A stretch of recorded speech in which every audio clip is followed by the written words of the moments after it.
সম্মানিত দর্শক, আসসালামু আলাইকুম ওয়া রাহমাতুল্লাহি ওয়া বারাকাতুহু।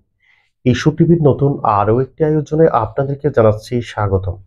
দর্শক, আজকের টপিকে আমরা আলোচনা করব ডক্টর মিজানুর রহমান আজাহারীকে নিয়ে নতুনভাবে আবারও সমালোচনা শুরু হয়েছে।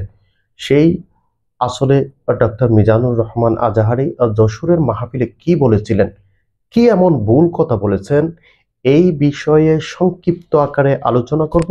তাই সাথেই থাকুন এবং সেই সাথে যারা এখনো চ্যানেলটি সাবস্ক্রাইব করেননি, চ্যানেলটি দ্রুত সাবস্ক্রাইব করে পাশে থাকা বেল আইকনটি বাজিয়ে দিন। দর্শক, গত 1, 2, 3 এই চলিত জানুয়ারিতে যশোরে তাফসিরুল কোরআন মাহফিল হয়েছে। ওইখানে ডক্টর মিজানুর রহমান আজাহারী আলোচনা পেশ করেছেন। তো ডক্টর মিজানুর রহমান আজাহারী আলোচনা প্রসঙ্গে দিয়ে একটি কথা বলেছেন। একটি কথা বলেছেন, আল্লাহ রাসূল সাল্লাল্লাহু আলাইহি ওয়াসাল্লাম ছিলেন কাউবয়। আরেকটু কথা বলেছেন, একদল খেয়ে চলে গেছে, আরেক দল খাওয়ার জন্য বসে আছে। এই কথা বলার পরে দেশের সেই তথাকথিত সমালোচকরা সবাই একেবারে জোট বেঁধে ডক্টর মিজানুর রহমান আজাহারীর বিরুদ্ধে লেগে গেছে। প্রথম কথা আমাদের বুঝতে হবে, ডক্টর মিজানুর রহমান আজাহারী যে আল্লাহ রাসূল সাল্লাল্লাহু আলাইহি ওয়াসাল্লামকে কাউবয় বলেছেন, এই কথাটা আসলে এই পাবলিক প্লেসে বলা উচিত হয়নি। কেন? কারণ এই পাবলিক প্লেসটা হচ্ছে অশিক্ষিত মূর্খ। আমি তাদেরকে অশিক্ষিত মূর্খ বলতে বাধ্য হচ্ছে। এই জন্য একজন হাই এডুকেটেড পার্সনের কথা শোনার জন্য তার সেই পরিমাণ জ্ঞান থাকা দরকার, তার সেই পরিমাণ শিক্ষা থাকা দরকার, তার কথাগুলো বোঝার মতো সেই জ্ঞান থাকা দরকার। তাহলেই তারা যদি বুঝতো, আজকে হয়তো এই কথাকে ভুল হিসেবে আখ্যায়িত করতো না।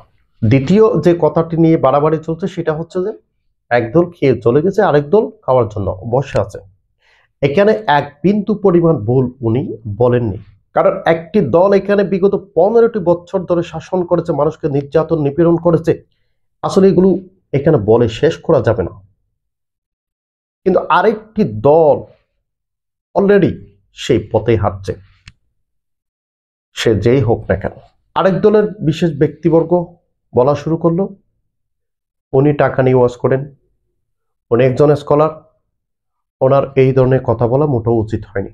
আমি বলবো, কোনটা উচিত হয়েছে কোনটা উচিত হয়নি এইটা বোঝার জন্য একটা যোগ্যতা দরকার আছে, যেটা হয়তো আপনার নেই। আরেকটি কথা হচ্ছে দর্শক, বাংলাদেশের কুখ্যাত মাজার পূজারী, তাদেরকে আমি কুখ্যাত হয়ে বলবো, যারা শুধুমাত্র মাজার ব্যবসাকে টিকিয়ে রাখার জন্য একজন যোগ্য আলেমকে নিয়ে বা অসংখ্য যোগ্য আলেমকে নিয়ে মিথ্যা চড়াতে পারে, এরা নিশ্চয় সেই কোরআনের ভাষায় জানোয়ারের চেয়েও নিকৃষ্ট। কারণ তারা সুস্পষ্ট আল্লাহর সাথে শরীক করে।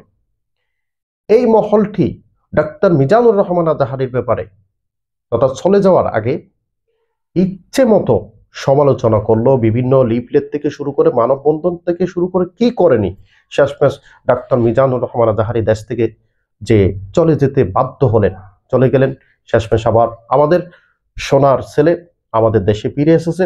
এই জাতিকে সেই কাল বৈশাখী জ্বর থেকে বাঁচানোর জন্য, অন্ধকার আচ্ছন্ন রাস্তা থেকে বাঁচানোর জন্য যখন সতর্কতামূলক বক্তব্য দেওয়া শুরু করেছেন, তখন ঠিক সেই আগের তথাকথিত এই শয়তানের দলগুলো এক হয়ে ডক্টর মিজানুর রহমান আজাহারীর বিরুদ্ধে লেগে গেছে।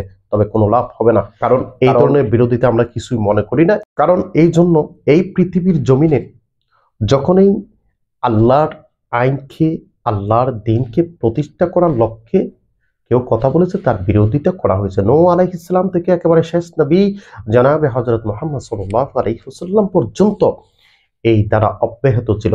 তাই এতে আমরা মনক্ষুণ্ণ নয়, আমরা বরং যে আরো আনন্দিত, কারণ এই পাতাকাটিটা থাকবে। আমরা যারা এখনো ডক্টর মিজানুর রহমান আজাহারীর বিরোধিতা করি, ডক্টর মিজানুর রহমান আজাহারী সাধারণ কোনো ব্যক্তি নয়, ওনার ব্যক্তিগত অনেক ভুল থাকতে পারে।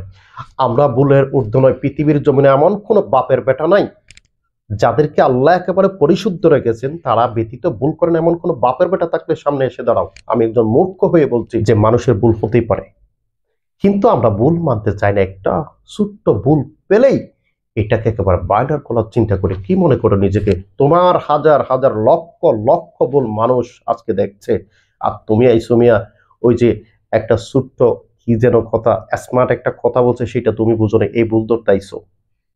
যাই হোক, আমি দর্শকদের উদ্দেশ্যে একটা কথাই বলতে চাই, আমাদের একজন এডুকেটেড পার্সন ব্যক্তির কথা বোঝার জন্য অবশ্যই সেই পরিমাণ জ্ঞান থাকা চাই, না হলে আমরা কথা বুঝতে পারবো না। তখন আমরা ওনার বক্তব্যকে ভুল হিসেবে আখ্যায়িত করব, কিংবা ভুল বলেছে এরকম যে বলে ওনার নামে মিথ্যা ছড়াবে, এটা একেবারে স্বাভাবিক একটা বিষয়।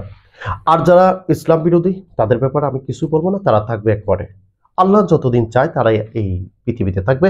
অতএব হক আর বাতিলের মধ্যে সবসময় একটি দ্বন্দ্ব লেগেই থাকবে, এবং তারা বাতিল্লার চাইবে সবসময় আল্লাহর দিনকে, আল্লাহর এই যে কালিমার দিনকে নিভিয়ে দিতে, বাতিকে নিভিয়ে দিতে, আর হকটা চাইবে এই কালিমাকে প্রজ্বলিত করতে, আলোকে বাড়িয়ে দিতে, মানুষকে বাঁচানোর জন্য সর্বাত্মক চেষ্টা করে যাবে।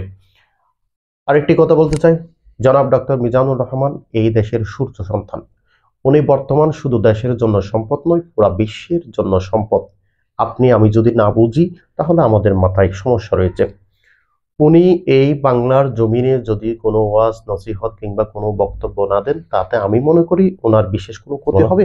কারণ আমরা চাইলে কোনো ধরনের কোনো ব্যক্তির সমালোচনা আমরা করব না। আমরা যদি ভুল হয় তাকে শুধরিয়ে দিতে পারি। আমি বলিনি যে উনি একেবারে সঠিক বলেছেন, তাই আমরা শুধরিয়ে দিতে পারি।